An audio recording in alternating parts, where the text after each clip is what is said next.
Il est derrière la clinique du coureur.com. Il est aussi derrière et copropriétaire des cliniques PCN. Blaise Dubois, bon matin. Salut la gang. Coucou. On est conséquent. Hein? La semaine dernière, on parlait de femmes enceintes. Oui. Et aujourd'hui, on va traiter des enfants. Voilà. C'est la suite. Suite logique. Hein? Qui accouche a un jour un enfant et Voilà. on cherche à l'éduquer puis à lui inculquer le plus tôt sera le mieux les bonnes valeurs.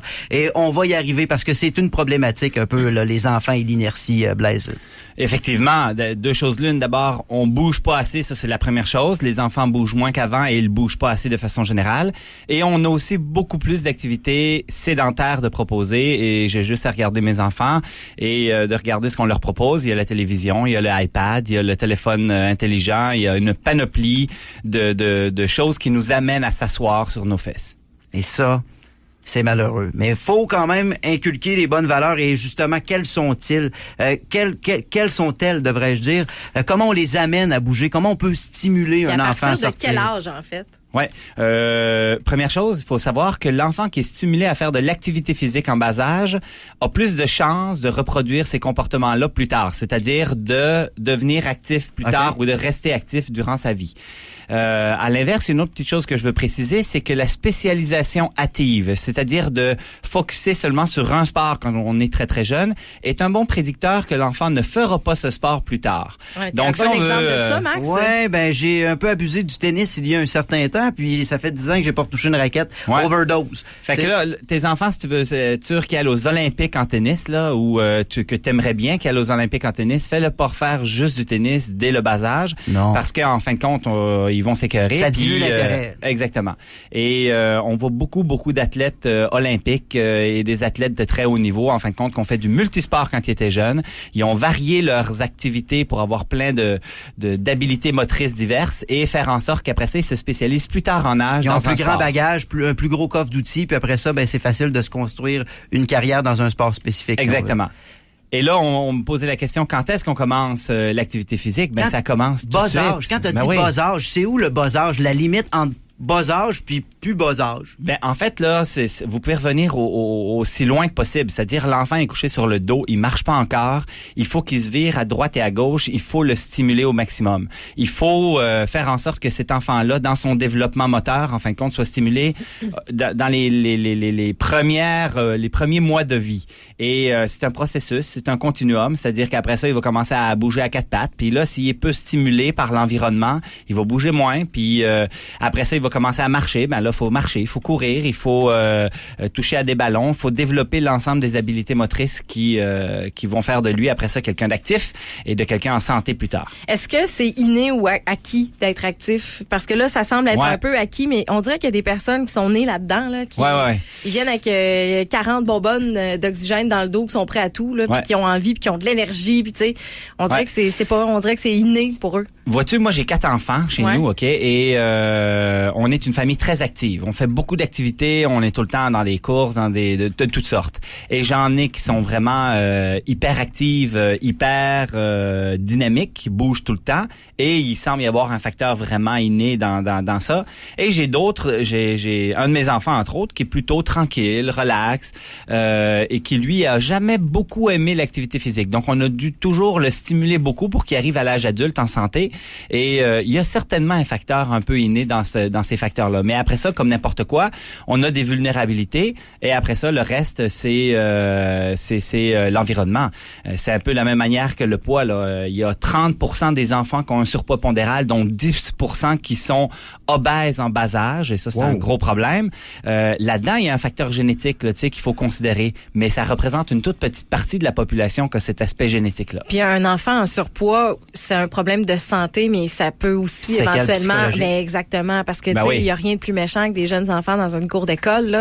C'est sûr. Fait que ça peut avoir des répercussions psychologiques à assez long terme. Là. Et là, tu m'amènes sur un chemin intéressant. Le fait de faire de l'activité chez les jeunes a des conséquences non seulement sur leur santé cardiovasculaire future et leur cancer futur et ainsi de suite, parce que l'activité physique... On prône souvent les bienfaits physiques, alors qu'il y en a aussi sur les dommages moraux, comme on peut dire. Exactement. On parle de meilleure performance scolaire, scolaire, de meilleure estime de soi, de meilleure concentration, de réduction du stress chez l'enfant.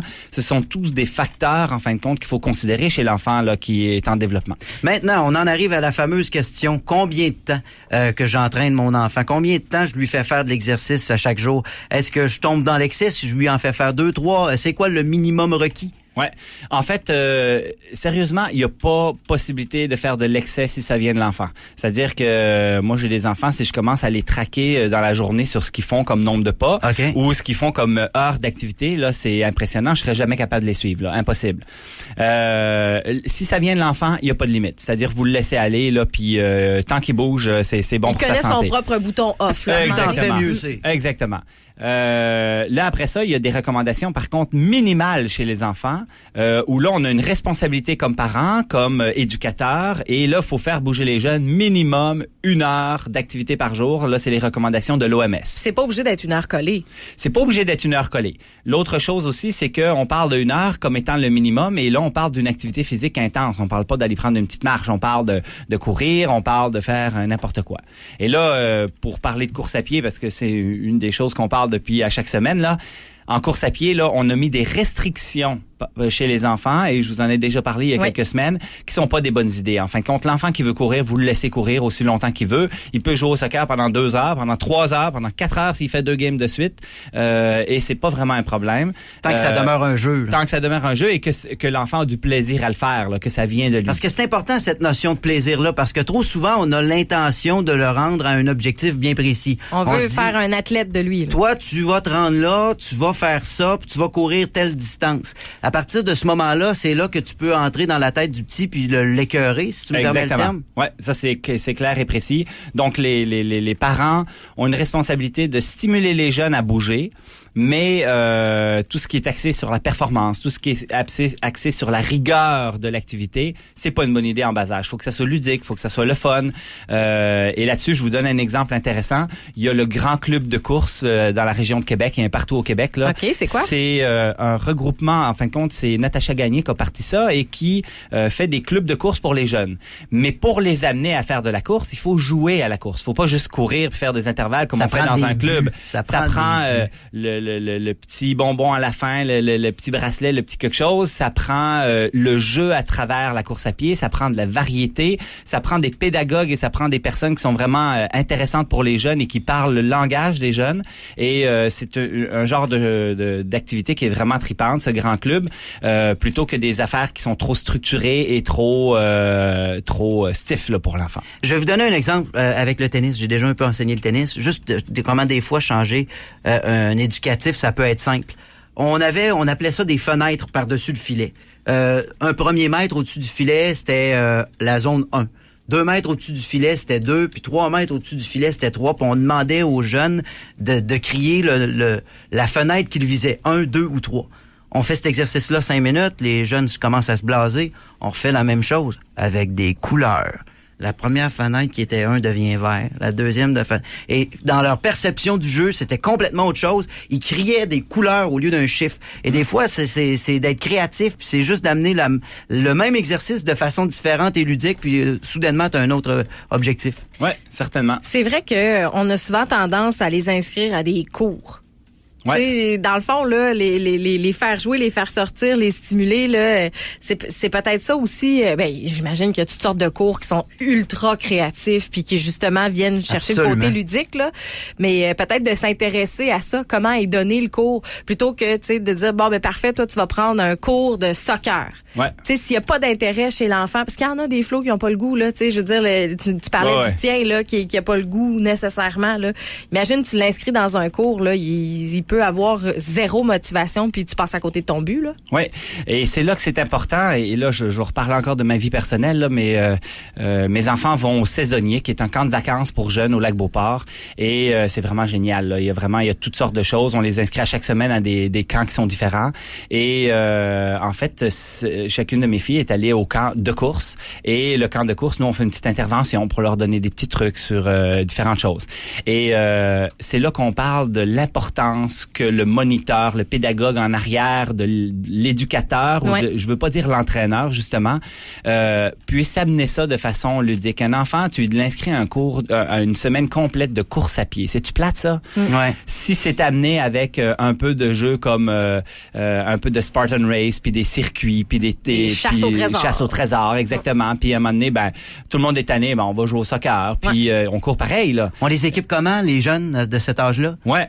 mais là, on a déjà parlé de ça aussi, là. Sérieusement, là, le plus proche du pied nu possible, le plus longtemps en âge. Donc, ça veut dire la chaussure minimaliste. Ultra minimaliste chez les enfants, ça, il y a aucune question sur le sujet, il y a aucun débat scientifique, c'est clair et précis. Et moi, je veux dire aux parents là que des chaussures minimalistes, ça se trouve chez Walmart, ça se trouve partout. On n'est pas obligé à des prix minimales. Non, exactement. En fin de compte, il y a même souvent une corrélation inverse entre tu payes plus cher, tu as une moins bonne chaussure parce qu'elle est plus épaisse, plus grosse, plus technologique. Et pour les enfants, c'est primordial. Fait que moi, mes enfants, là, ils ont eu des souliers d'eau. Qu'on achetait chez Walmart à 6 piastres. C'est quoi des souliers d'eau? Des souliers d'eau, tu sais, les souliers super en toile, là, si on veut. Pour aller dans l'eau. Aller dans l'eau, là, c'est comme il y a rien du tout, là. C'est comme des souliers de soccer intérieurs pour faire de la course parce que c'était très flat. Ils ont vraiment eu plein de choses toutes simples. Conférence sur la course de trail le 16 septembre du côté de la Seine-le-Bourgneuf. On va apprendre quoi là-bas? Ben écoute, on fait intervenir une nutritionniste qui est vraiment spécialisée en course à pied, qui est Isabelle Morin, qui est excellente, qui travaille à ma clinique aussi. Florent Bougain, qui est un ultra-trailer de renom, qui a gagné des compétitions internationales et qui est un des meilleurs coureurs d'ultra-trail au Canada. Et en fait, Florent, moi comme physiothérapeute et Isabelle, on va vous parler de course de trail, de tout ce qui vient avec, de nutrition, d'expérience d'athlète de haut niveau, de prévention des blessures, de un petit peu de chaussures, de techniques de course et ainsi de suite. Les gens seront amenés à poser leurs questions, j'imagine. Certainement, c'est interactif, on va avoir du fun, c'est une salle de 200 places, ça va être sold out, c'est tout le temps sold out. Blaise, merci encore une fois. On se reparle, nous, la semaine prochaine pour une dernière chronique et on va intégrer un peu la notion de technologie avec la course. C'est à surveiller, on revient.